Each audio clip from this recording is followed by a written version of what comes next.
Hey, this is Jeff Bagwell again with Rural Metro Fire Department in Knox County, Tennessee. Today we're at my house. We're talking about Christmas lights. We're getting into that season. Everybody wants to decorate their house and put Christmas lights up and be festive, and that's great. We want you to do that. We love to see the colors as we drive through the neighborhoods and everybody's lights and the Christmas nativity scenes and those kind of things out, but we want you to do it safely. Okay, so here are a few tips about Christmas lights that we want to talk about.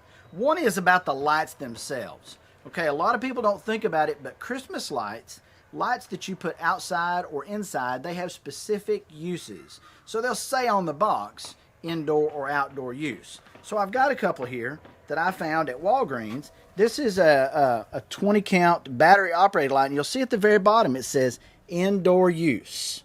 Okay, so we want to use those inside only. Don't put these outside. Don't put them even if they're close to your house.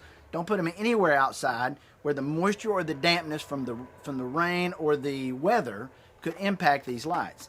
Then I found some that are more common outside, and you'll see at the very first thing right here, the first bullet says for indoor and outdoor use.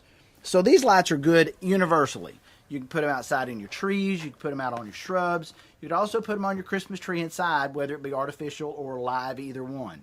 Doesn't matter. But Christmas lights are very important that you use the right kind of light in the right condition. We don't want to use indoor lights outside. And most outdoor lights today are not the incandescent type that we had 20 years ago, so they can work inside and be fine. Okay, so Christmas lights are very important. Now, how are you going to give power to these Christmas lights? You're going to have extension cords.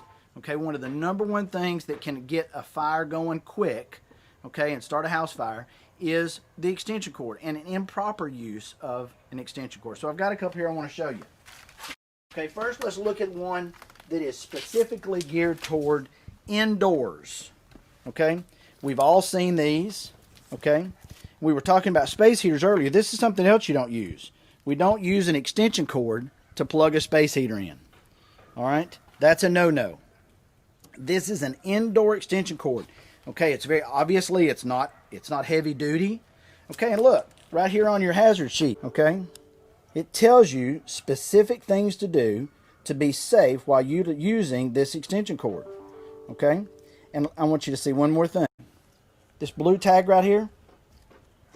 I don't know if you can see it good enough, but it's indoor use. Wait a minute, let me find it. Indoors. Okay, this is an indoor extension cord. Notice that this plug on the end of it doesn't have a place for the ground.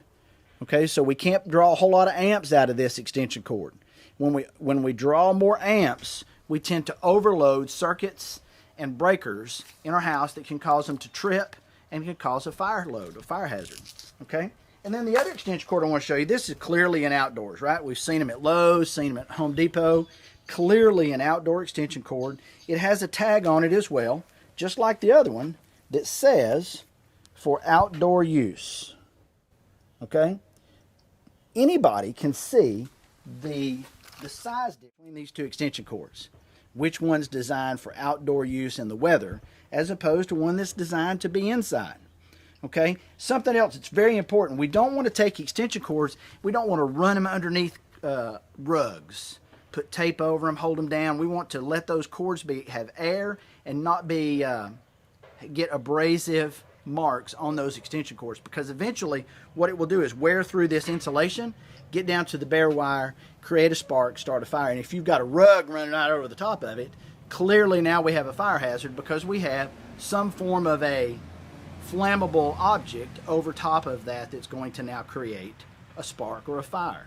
The last thing I want to show you is these multi-plugged outlets that you see. Okay, now this has got a GFCI in it, okay, which is good. Okay, prevents some surge protection in your house. But this is not designed to be outside either. This is an inside appliance. It's to be used inside. We plug it in, then you can plug in, computers, printers, things like that in across the top of it. But this is not designed for an outdoor use. So be very careful this Christmas season when you use extension cords, and use them properly. They can be a great tool, can add to the ambiance of the occasion, the fun of the season, but the last thing we want to see is your house go up in flames. If you have any questions, feel free to call us. Check us out on our YouTube channel. Check out the Knox County Fire Bureau's website as well, and their YouTube channel for some great information. Check us out on social media and follow us. Thank you.